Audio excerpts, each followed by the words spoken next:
Hello বন্ধুরা, আশা করি তোমরা সবাই ভালো আছো সকলে।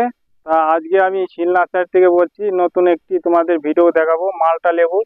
অনেকে হয়তো বলে যে মালটা লেবু এখানে ভালো হয় না। তা আমি তোমাদের দেখিয়ে দেবো মালটা লেবুর কিরকম সাইজ হয়েছে। আমার সুন্দর সাইজ হয়েছে মালটা লেবু। এই গাছটিকেও দেখাবো তোমাকে। আর এই তোমাদের এই ফলের সাইজটাও দেখিয়ে দেবো কিরকম ফলের সাইজ। এটা আমার দুবার ফলন দিচ্ছে বছরে।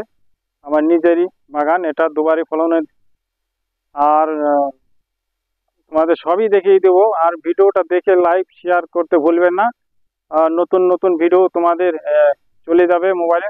নতুন নতুন ভিডিও দেখার জন্য লাইক শেয়ার করবে। আর তোমাদের আমি দেখিয়ে দিচ্ছি একদম অরিজিনালি মালটা লেবু কিরকম হয়।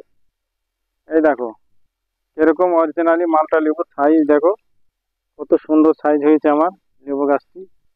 একদম পুরো গাছটি দেখিয়ে দাও, একদম কি সুন্দর সাইজ হয়েছে দেখো। একদম পুরো গাছটি আমার ভালো সাইজ হয়েছে গাছটি, দেখেছো? এরকম লেবুর গাছ, এই এই ফলগুলো এখনো ভালো, এখনো পুষ্ট হয়নি, আরো থাকবে। এখনো 1 মাস থাকবে এই ফলগুলো, এখনো 1 মাস থাকবে।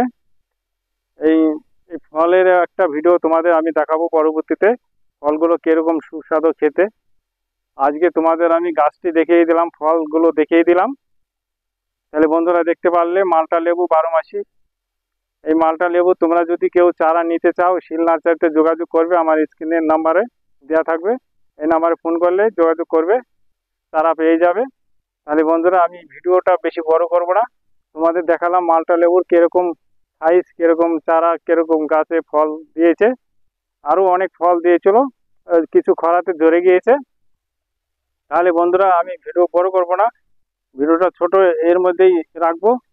তাহলে আমি তোমাদের বলবো যে যদি কেউ ভালো মালটা লেবু কেউ লাগাতে চাও শখ করে, তাহলে এই শিল নার্সারিতে যোগাযোগ করবে, তোমরা চারা পেয়ে যাবে বন্ধুরা। তাহলে আমি ভিডিওটা এখানে এ পর্যন্তই রাখছি। Tata, bye bye.